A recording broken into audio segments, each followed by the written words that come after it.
आज इस वीडियो में मैं आपको संसद की पृष्ठभूमि के बारे में बताऊंगा या फिर संसद की शुरुआत कैसे हुई। पहले हमारे भारत पर ईस्ट इंडिया कंपनी का शासन था। जैसे जैसे ईस्ट इंडिया कंपनी का शासन की साम्राज्य फैलता गया, तब इंग्लैंड की सरकार ने वहाँ के पार्लियामेंट से कुछ नियम बनाए, चार्टर एक्ट बनाए, ताकि वो उस पर नियंत्रित कर सकें। इन चार्टरों से ही संसदीय प्रणाली की शुरुआत हुई।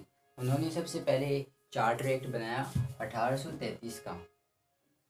तो हम ये कह सकते हैं कि संसद की शुरुआत ब्रिटिश शासन के दौरान हुई 1833 के चार्टर एक्ट से। अब सवाल ये है कि इसकी शुरुआत कैसे हुई। इसकी शुरुआत मैंने बताया, शुरुआत तो इसकी हो गई चार्टर एक्ट से, लेकिन इसमें आगे भी अंग्रेज़ों की सरकार ने समय समय पर कुछ नियम अधिनियम बनाती रही। उनमें से जो महत्वपूर्ण चार हैं, 1892 का, 1909 का, 1919 का, 1935 का। 1892 में अधिनियम के द्वारा गवर्नर जनरल की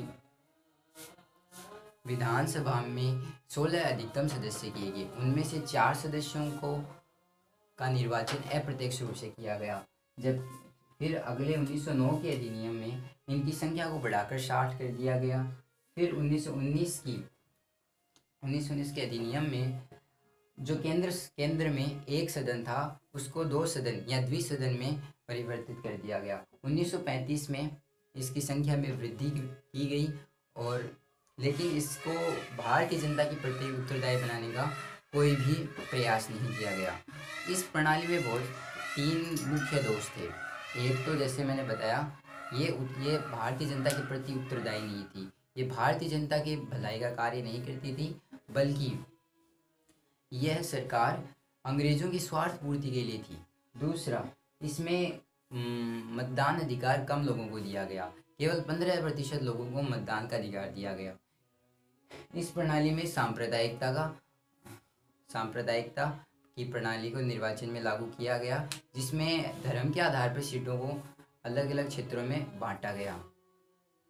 इन सब दोषों के कारण यह संसद की प्रणाली, जो ब्रिटिश शासन के दौरान थी, मतलब आज़ादी से पहले जो संसदीय प्रणाली थी, ये दोषों से भरी हुई थी।